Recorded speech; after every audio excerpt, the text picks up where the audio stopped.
India ખાતર આપ્યું છે અને ગ્રીન ઇન્ડિયા ખાતરથી એને શું ફાયદો થયો છે ને આંબામાં એના વિશે આપણે હરિભાઈને જ પૂછીએ. હરિભાઈ, તમારે ટોટલ તમે કેટલા થડ મગાવ્યા? 500 થડ. 500 થડમાંથી તમે વાવેતર કર્યું તો આંબાની જાત એવી છે કે તમે 500 વાવો ને એમાંથી 20-25 થડ તો આમ થાય મરી જાય. લેવા જો તો ન્યાય કહ્યું હતું કે મરી જાય, કોઈ 5 તો જાય છે, કોઈ 5 તો જાહે, એટલે 25 થડ તો ટૂંકમાં તમારે જવાની શક્યતા. તો આમાં તમારે કેટલા થડ ફેલ થયા? એક કોઈ ફેલ નથી, એક પણ થડ ફેલ નહીં. કોઈ ફેલ નથી. એનું કારણ શું? એનું કારણ આ ખાતર નાખ્યું, આ ગ્રીન ઇન્ડિયા ખાતર નાખ્યું એનો ફાયદો તમને મળ્યો.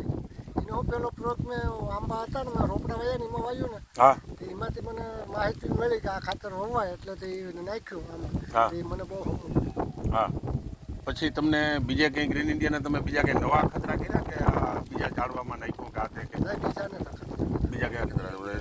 આ જ ખાતરો કર્યો. બરાબર. એટલે તમને આમાં ટૂંકમાં આંબાના ઝાડમાં તમે ગ્રીન ઇન્ડિયા વાપર્યું અને તમને આટલો બેનિફિટ મળ્યો.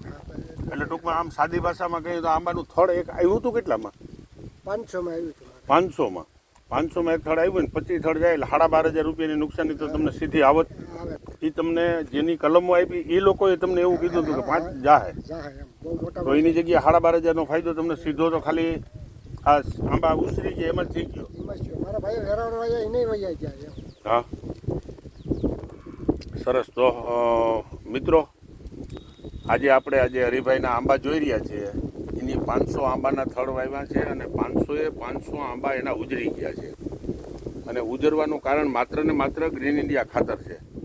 તો દરેક મિત્રોને મારી વિનંતી છે કે તમે આંબા ને આમ તો જીરાથી માંડીને નાળિયેરી પાક સુધીમાં તમે કોઈ પણમાં ગ્રીન ઇન્ડિયા વાપરો ને. એક તમારી બાજુનો જ બનાવ છે અહીંનો, આ બાજુના જ ખેતરનો.